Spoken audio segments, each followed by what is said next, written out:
Gracias por la actualización a mi querida producción. Síganse conectando.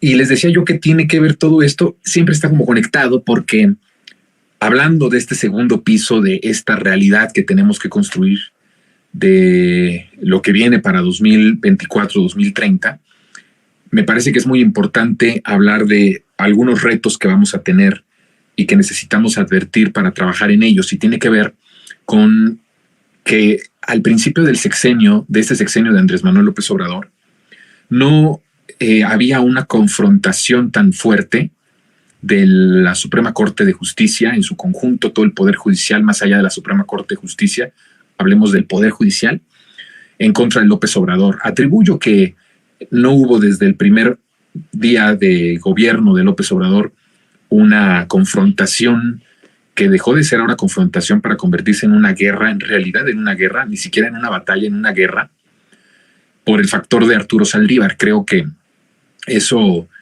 hizo que se neutralizara muchísimo. Si bien, por supuesto, no se transformó, no hubo un cambio radical, por lo menos no había esta guerra abierta que ha abierto ya el Poder Judicial en contra de la transformación. No es una guerra en contra de López Obrador. Eso hay que identificarlo y que no nos perdamos en las narrativas. Es una guerra del Poder Judicial en contra del pueblo, porque el pueblo decidió que Andrés Manuel fuera presidente y por eso es presidente constitucional, y hoy ese presidente tiene 80% de apoyo popular. La Suprema Corte de Justicia, hay personas en este país que ni los nombres de los ministros se saben. No tienen ni siquiera la legitimidad del conocimiento. Escuchen esto. No tienen ni siquiera los ministros la legitimidad del conocimiento. Y unos dirán, bueno, es que es un poder distinto, no podemos compararlos. Bueno, concedamos eso. Pero tampoco las acciones de estos personajes apuntan al beneficio del pueblo. De hecho, es todo lo contrario. Por eso cuando hablamos de esta guerra, de este enfrentamiento, no pongamos que es el Poder Judicial en contra de López Obrador. Es el Poder Judicial en contra del pueblo. Si nosotros no cambiamos las narrativas, si no construimos nuevas narrativas, entonces poco podemos hacer en esta área de la comunicación y de la concientización. Hemos avanzado mucho en la concientización, pero no es suficiente. Necesitamos más concientización.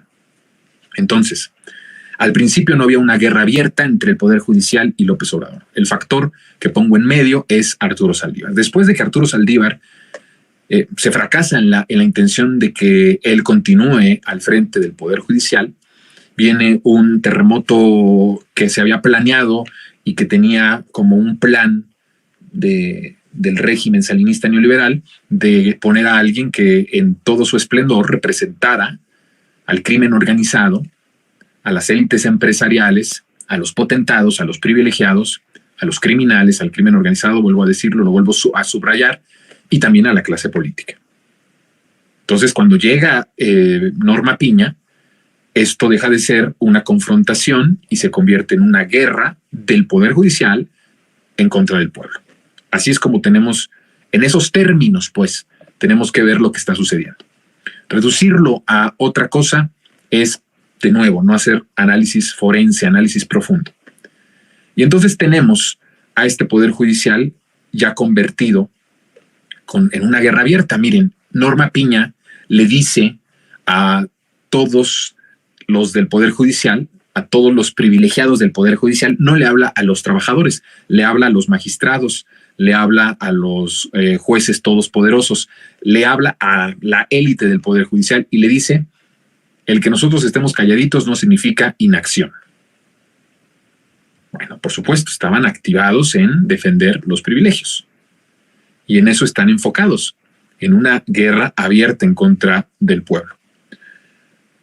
Como parece ser que esto no va a cambiar, no puede cambiar, porque acordémonos que son mayoría y porque acordémonos que los ministros propuestos por el propio López Obrador han traicionado a la transformación, han traicionado al pueblo. Entonces, no hay manera de que esto se solucione. La guerra va a seguir. Y entonces, ¿cuál es el objetivo y cuál es el plan? Que en el 2024, con la doctora Claudia Sheinbaum, veamos un modo de operación que empezamos a ver en este último tramo del sexenio de López Obrador y que el propio López Obrador, cito textual, dijo que se trataba de golpe de Estado técnico contra su gobierno.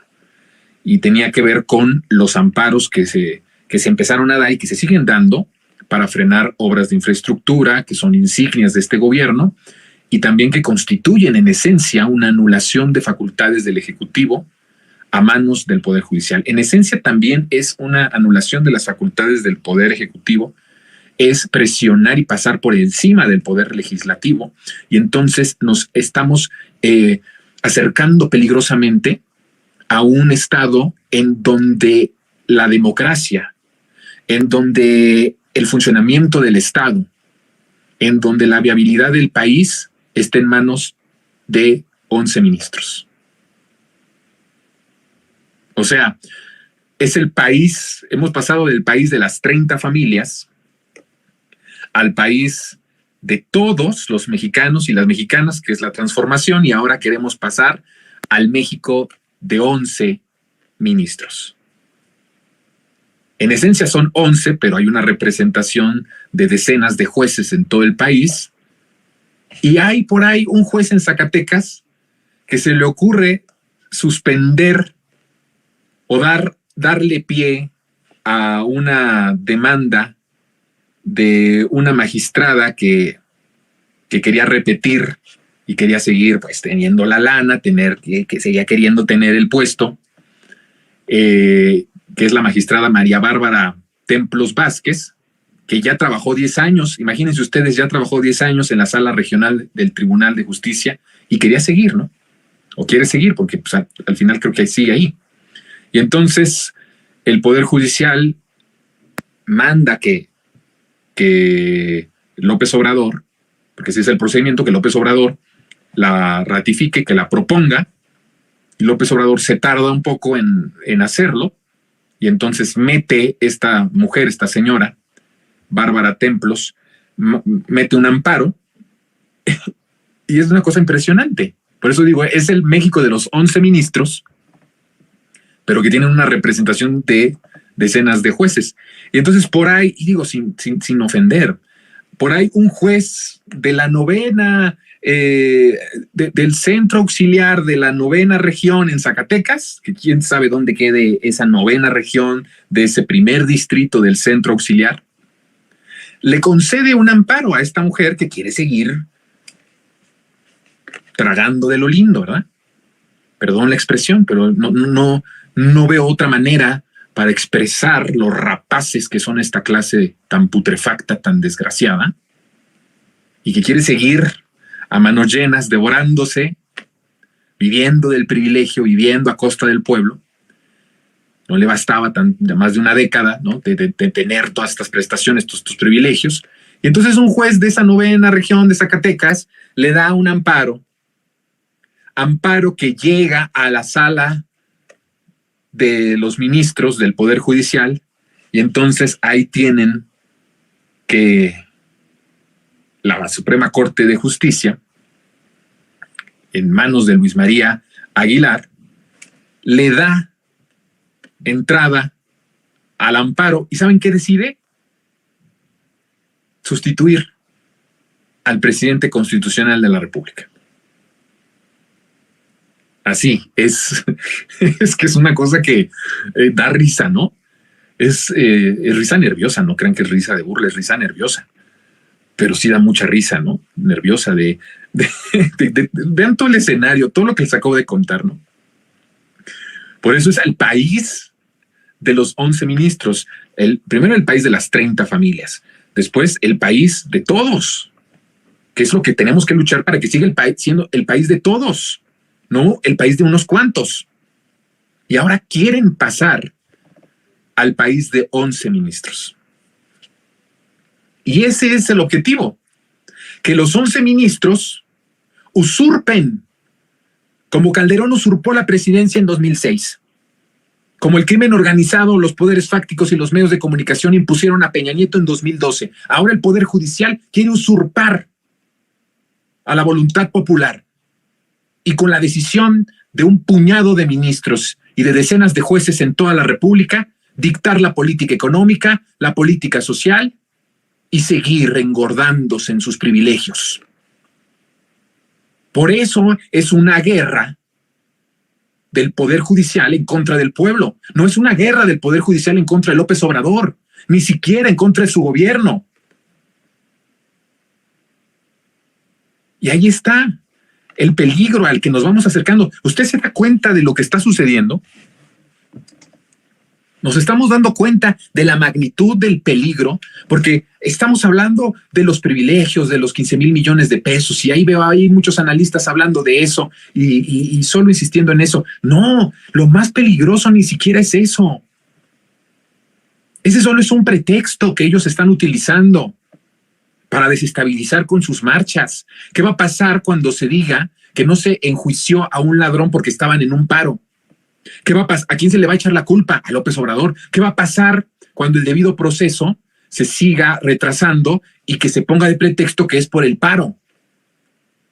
Hay un proceso de desestabilización en las calles, de desinformación impresionante comandada por los grandes medios de comunicación y con la idea de ir orillando a los gobiernos de la transformación a que sus decisiones dependan de la decisión de 11 personas. Ven ustedes qué grave el que se judicialice nuestra democracia y se judicialice la voluntad popular. O sea, ya no va a importar que gane Claudia Sheinbaum. No va a importar que arrasemos. Porque ellos al final van a decidir si la política de transformación va o si se echa para atrás. Y van a poder decidir con un poquito más de poder destituir a la próxima presidenta de la República. Si se lo hicieron a López Obrador, porque estaba en el orden del día. Luis María Aguilar ya estaba en el orden del día, ya se iba a debatir. Y exactamente lo que estaba pidiendo la propuesta era la destitución inmediata y el proceso, escuchen esto, destitución inmediata y el proceso jurídico inmediato al desacato de López Obrador. Se lo hicieron a López Obrador. ¿Qué no le pueden hacer a los que vengan? Líder social tan querido solo hay uno, no va a haber otro en mucho tiempo. Eso es lo que adelanto que puede pasar para el siguiente sexenio. Vamos a tener un poder judicial que va a marcar los tiempos. Los tiempos ya no los va a marcar la esperanza popular reflejada en las urnas, sino lo va a marcar el poder judicial. Ellos van a decidir si está bien una ley o no está bien una ley. Y van a echar para atrás un proyecto de transformación. Y en una de esas, hasta podrían intentar destituir a la próxima presidenta Claudia Sheinbaum. Por eso, sin plan C, lo que vamos a ver es una serie de batallas que adelanto, para que nadie se sorprenda llegado el momento. Si no logramos el plan C, vamos a ir a un sexenio de batallas perdidas. Es posible que podamos ir construyendo el segundo piso, pero el cimiento no va a ser constitucional, no va a ser legal. De tal forma que si por nuestros errores como una izquierda que no admite lo que decía al principio, que no admite sus errores, que no admite sus equivocaciones, que no se une, que regatea con todas estas piezas que ya he explicado aquí, crimen organizado, poderes fácticos, medios de comunicación, oligarquía internacional, presionando todos los días, todo el tiempo. ¿Qué va a pasar en el próximo sexenio? Se prepara un país en donde sería un golpe de Estado, en esencia, abierto. 11 ministros usurpan la voluntad popular reflejada en las urnas. La única forma en la que hay legitimidad de nuestras autoridades, de nuestros gobernantes, en nuestra democracia, como la conocemos, como la tenemos en México, es a través del voto popular. Y los ministros anularían la democracia, porque la democracia es la voluntad, que se haga la voluntad del pueblo. es el pueblo ordenando, es el pueblo, la voluntad del pueblo expresándose en la vida pública, en las instituciones, en las decisiones del poder. 11 ministros usurparían la voluntad popular para construir un país que siga siendo de beneficio al crimen organizado, a los potentados, a la clase política, a las transnacionales. ¿Ya vieron ustedes? Ratificaron hoy ratificaron. Están en su show del paro y acaban de ratificar que se les está perdonando a Iberdrola. En México, la Corte acaba de perdonarle una multa de 9,000 millones. Pasó hace unos minutos. ¿No me creen que estamos de nuevo a que 11 ministros sean los que gobiernen?